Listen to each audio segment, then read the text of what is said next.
কিশোরগঞ্জের হৃদরোগীকে ডাক্তারের লাথি, থানায় মামলা।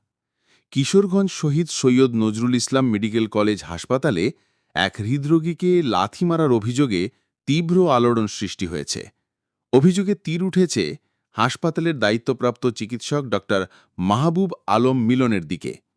এই ঘটনায় ভুক্তভোগীর ছেলে শোলক বাদী হয়ে কিশোরগঞ্জ মডেল থানায় মামলা করেছেন।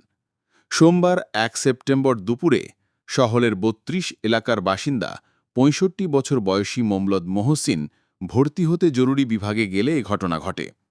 পরিবার জানায়, মহসিন কয়েকদিন হাসপাতালে চিকিৎসাধীন থাকার পর অবস্থার অবনতি হলে তাকে আবার হাসপাতালে নেওয়া হয়।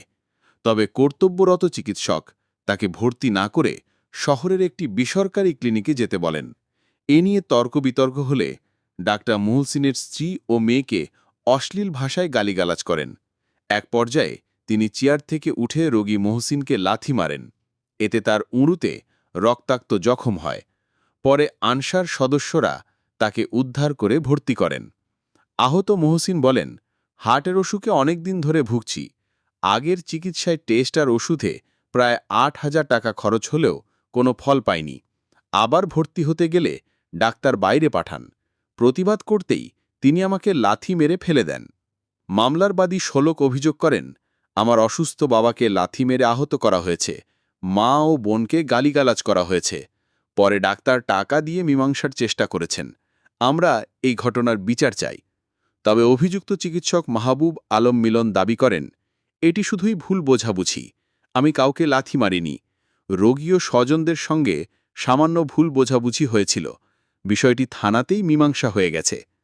কিশোরগঞ্জ মডেল থানার ওসি আবদুল্লাহ আল মামুন জানান, মামলা হয়েছে, তদন্ত করে আইনানুগ ব্যবস্থা নেওয়া হবে। এদিকে হাসপাতালের সহকারী পরিচালক ডাক্তার নাসিরুজ্জামান বলেন, মৌখিক অভিযোগ পাওয়া গেছে, লিখিত অভিযোগ এলে তদন্ত করে ব্যবস্থা নেওয়া হবে। ঘটনার পর এলাকায় সমালোচনার ঝড় উঠেছে। স্থানীয়রা বলছেন, এ হাসপাতালে এর আগেও চিকিৎসকদের অসৌজন্যমূলক আচরণ ও ভুল চিকিৎসার অভিযোগ শোনা গেছে।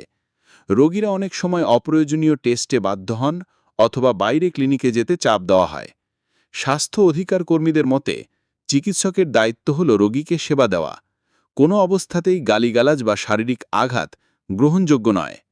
অভিযোগ প্রমাণিত হলে কঠোর ব্যবস্থা নেওয়া উচিত, না হলে স্বাস্থ্য খাতের প্রতি মানুষের আস্থা আরও নষ্ট হবে।